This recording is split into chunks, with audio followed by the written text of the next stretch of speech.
Question ये है, एक वायर है, उसकी लेंथ है L और 3 आइडेंटिकल सेल जोड़ दी, जिसका इंटरनल रेजिस्टेंस है ना वो नेग्लिजिबल है। Due to the current the temperature of the wire is raised by delta T in T time. Delta T बढ़ गया। A number n of the similar cells is now connected in series with a wire of the same metal and cross section but of the length 12. The temperature of the wire is raised by the same amount delta t in the same time t. The value of n is, n की value बतानी है इसके अंदर क्या हो जाएगी। सुनो question क्या है, एक रेजिस्टेंस ले लो, आप एक वायर ले लो, कंडक्टर ये, इसका रेजिस्टेंस कुछ आर होगा, ये ऐसे है, इसका रेजिस्टेंस आर मान लो आप, क्या मान लिया इसका रेजिस्टेंस, इसकी लेंथ क्या है एल, क्रॉस सेक्शन एरिया कुछ है, ठीक है, क्रॉस सेक्शन एरिया कुछ है होगा। इसको 3 सेल से जोड़ दिया, 1 2 3, ये ई की, ये ई और ये ई, इसका रेजिस्टेंस आ रहा है। इसमें जूल हीटिंग हुई, क्या हुई इसमें, इसका टेम्परेचर ना जूल हीटिंग की वजह से डेल्टा टी बढ़ गया। टी टाइम में कितना बढ़ गया इसका temperature, delta T in T time, rise in temperature is delta T, delta T बढ़ गया टेम्परेचर, टी टाइम में डेल्टा टी बढ़ गया, ठीक है। अब पता क्या कह रहे हैं, अगर एक दूसरा कंडक्टर ले लें, मतलब एक दूसरा ऐसा एक रोड ले लें, दूसरी रोड, उस रोड, वो जो रोड है ना उसका cross section identical same material की बनी हुई है, इसका जो मटेरियल है इसका भी वही है, बस लेंथ क्या है इसकी 12 है, क्रॉस सेक्शन एरिया क्या है सेम है, क्रॉस सेक्शन एरिया सेम है, मटेरियल सेम है, और बैटरी एन लगा दी, बैटरी क्या लगा दी पता नहीं कितनी ठोक रखी यहाँ पे, ये ई इस तरीके से एन बैटरी लगा दी, एन की वैल्यू पता नहीं कितनी है।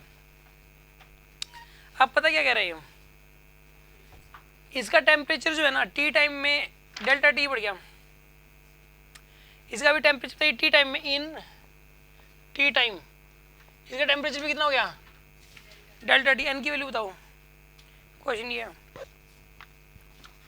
एन की वैल्यू बताओ।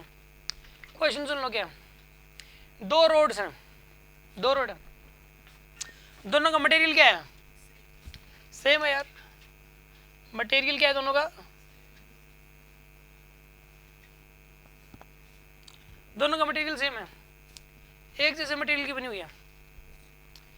इसकी लेंथ क्या है एल और इसकी लेंथ क्या है यहाँ पे 12, इसकी लेंथ तो डबल लेंथ है, area cross section area same है, तो इसका रेजिस्टेंस अगर आर हुआ तो इसका कितना हो जाएगा 2R हो जाएगा इसका रेजिस्टेंस, तो इसका रेजिस्टेंस आर तो इसका कितना हो जाएगा दूसरे वाले का 2R, डबल रेजिस्टेंस हो जाएगा इसका, ठीक है ना। क्यों, क्योंकि लेंथ डबल कर दी यार, क्रॉस सेक्शन एरिया तो उतना ही है, ठीक है, रेजिस्टिविटी उतनी है, तो रेजिस्टेंस क्या हो जाएगा इसका डबल हो गया रेजिस्टेंस। तो ये टी टाइम में कितनी जूल हीटिंग करेगा बताओ, पहले करंट बताओ कितना चलेगा इसमें, करंट, इसमें करंट तो चलेगा 3E/R, I1 का करंट चलेगा, I1 की वैल्यू कितनी होगी यहाँ पे 3E/R, इसके अंदर कितना करंट चलेगा बताओ, I2 की वैल्यू बतानी पड़ेगी ना, बोल रहा I2 का NE/ में इतना करंट चलेगा, इसमें NE/2R करंट चलेगा, माने कि नहीं माने। चलो अब पता है टेम्परेचर अगर बराबर बढ़ाई नहीं जूल हीटिंग सेम हुई है, सीधी सी बात है, टेम्परेचर अगर बराबर तभी बढ़ेगा जब, नहीं जूल हीटिंग सेम जरूरी नहीं है, रुको देखो सुनो मैं आपको बताता हूँ, पहले तो ये देखो इसमें जूल हीटिंग कितनी हुई है, देखो सेम नहीं हुई जूल हीटिंग, इसकी जूल हीटिंग हुई कितनी है बताओ पहले आप, तो इसकी जूल हीटिंग हुई है I1² × R × T, इसकी जूल हीटिंग कितनी हुई है, यानी कि 3E/R इसका स्क्वायर × R × T, इतनी जूल हीटिंग हुई है इसकी, पहले वाले की जूल हीटिंग कितनी है यहाँ पे, ठीक है, आगे पहले वाले की जूल हीटिंग। अच्छा एक बात बताओ, दूसरे वाले की जूल हीटिंग बताओ कितनी हो जाएगी, हाँ जी बताओ, Ne/2R का स्क्वायर इंटू रेजिस्टेंस कितना है 2R है इसका इंटू T, इसमें जूल हीटिंग कितनी हुई है, ये पहले वाले की जूल हीटिंग बराबर है, किसने कहा है, इसकी तो जूल हीटिंग और इसकी जूल हीटिंग क्या है सेम है। अब पता है क्या होता है, वो जो हीट एनर्जी निकली है जो हीट एनर्जी निकली है वो यूज किस में हुई है, टेम्परेचर को बढ़ाने में। आपको पता है क्या, किसी भी ऑब्जेक्ट को अगर हम हीट एनर्जी दे दें, अगर कोई सब्सटेंस है, मतलब यहाँ पे कोई ऑब्जेक्ट है ये, इसको अगर हम क्यू की हीट दे दें तो इसका टेम्परेचर पता है कितना बढ़ता है, एम एस डेल्टा टी।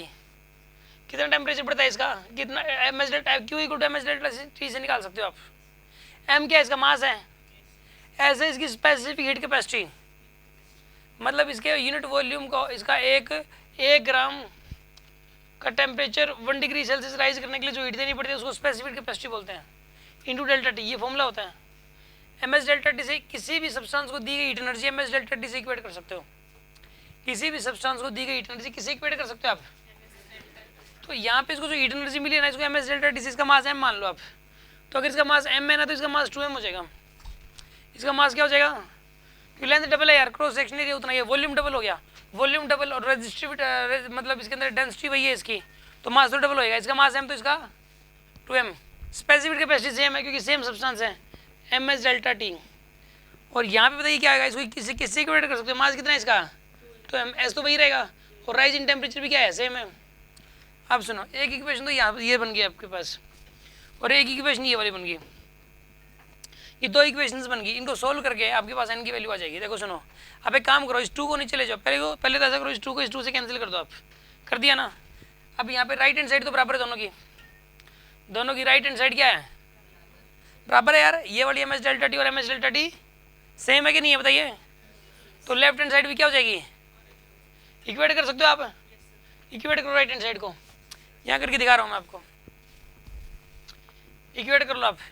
यहाँ पे आएगा ये 9e² बाई में r square into R T is equal to, क्या लिखोगे बताइए आप यहाँ पे, n² e² बाई में 4r square into R into T, T से टी गया, आर से आर गया, आर स्क्वायर से आर स्क्वायर गया, ई स्क्वायर से ई स्क्वायर गया, 9 is equal to n² by 4, n² की वैल्यू कितनी आएगी और n की वैल्यू कितनी आ गई यहाँ से 6, ये आएगा, सोल्व हो गया।